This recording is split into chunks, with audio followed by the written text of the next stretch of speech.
ascultă la istorie. Bă, da, dar Ca funcționă istoria? Da. Exact așa. Nu corect. Hai să trecem toți. Cum exact? Chiulim l-am învățat. Chiulim? Și la deci să învățăm. Păi și cu Griga ce facem? Păi vorbim de Griga. Ok. Îi spunem că ni s-a făcut rău și... Păi și crezi că o să ne creadă? Suntem totuși mulți. Bă, încercăm. Și dacă nu de crede, o să facem așa. Da. Bună! Ne ascultă la istorie. A, da. Da, am făcut corect. Da. Băi, trezește-te, mă! Ce-ai făcut, mă? De ce ochi ai? Ce să fac, bă, frățiorile? Am fost la petrecerea Blan la Dani acasă. Am chefuit, am fumat de toți banii, au adus băieți ce trebuie. Iar ai făcut, bă, iar ai făcut, iar... Da, tu știi ce mișto se simte? Asta știi? Nu, n-ai, dar de ce? Băi. Focurile ucid, te autodistrugi pe tine însuți. E, na. Bă, uite, frate. Să nu zici că nu te-am avertizat, să știi. Nu sunt. Ne ascultă la istorie.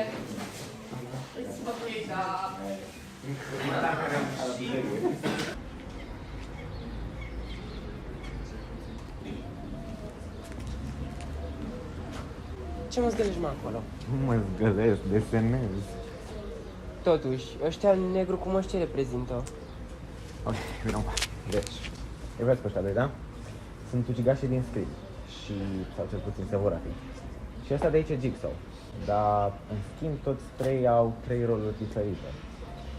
Ăsta vrea să reprezinte anxietatea, ăsta disperarea și, în ultimul rând, ăsta de aici vrea să reprezinte oboseala.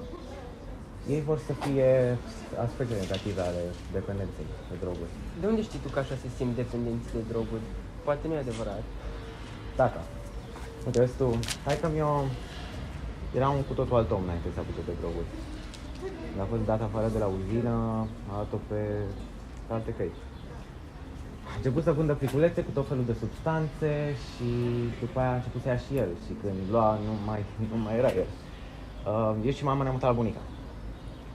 Acolo am dus o viață foarte bună, fiindcă bunica era foarte ok cu noi. El a fost internat la psihiatrie și, mă, sincer îți spun, tratamentul a început să dea roade și văd că se face mai bine. Scream și Jigsaw erau primele noastre favorite și de-aia ce ești pe hârtie. Îmi pare rău să aud asta, sincer. E ok. Ce-a fost? Totuși, stai. Drogurile ucid, știi? Da, te las să lucrezi la desen, eu trebuie să plec.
Plecați noi de la ultimele 2 ore.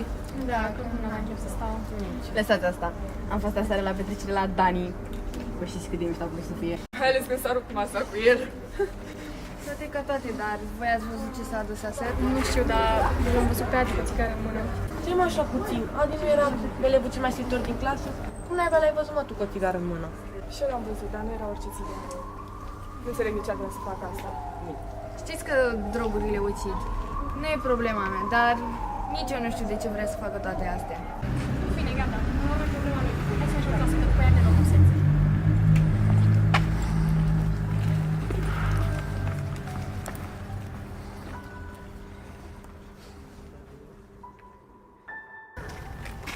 Ce faci, bă, Radule? Ce zici, mi-ai adus banii? Tu ai adus ce ți-am cerut? Bani. Bă, a comis rău Dani aseară, are un vecin care e Gabor și că l-a prins. Trebuie să fim și noi un pic mai atenți. Stai, tu liniștit că știu eu cum se vine mania. Auzi, dar în afară de tine mai știe cineva de asta? Nu, frate, ce ai? Nu e de parcă aș fi la început. Da, știu, m-a luat așa de la faza cu Dani și vecinul lui Gabor, și că l-anchetează. Stai liniștit, frate, că oricum nu te torni eu pe tine. Adi?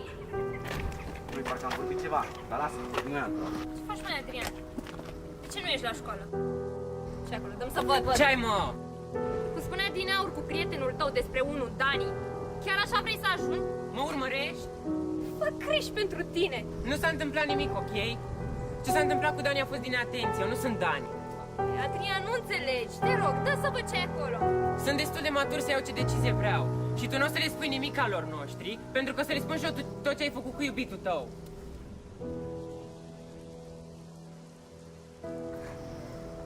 Ce să stai, Adrian?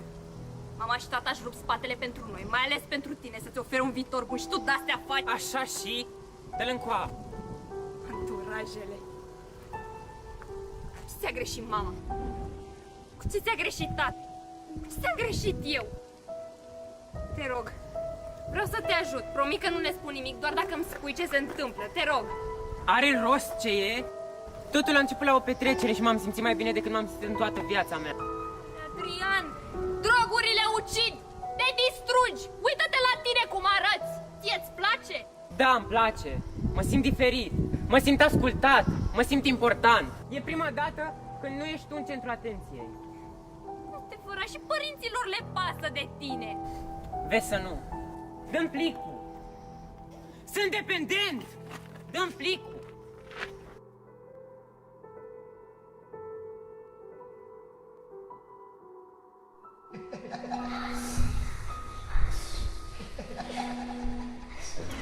Drogurile ucid, știi? Adrian, te autodistrugi. Drogurile nu sunt bune, băi, tată.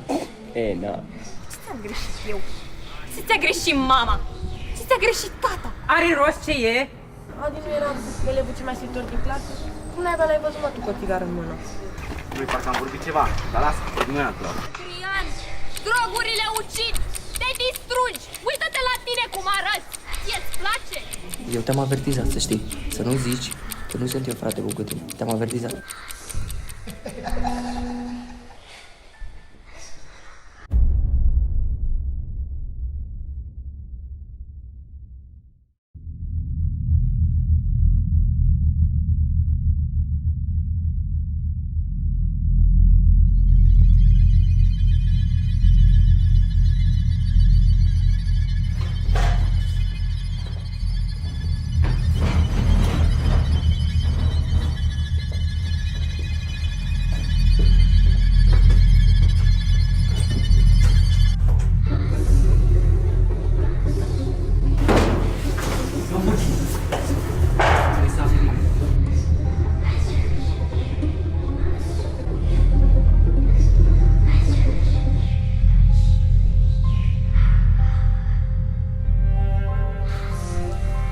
Drogurile ucid!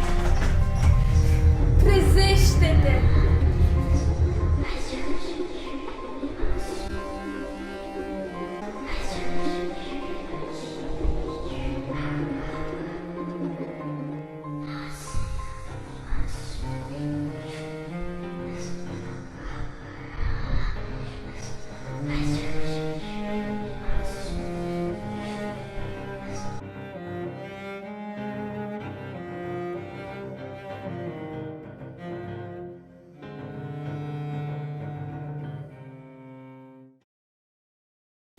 Adrian, trezește-te!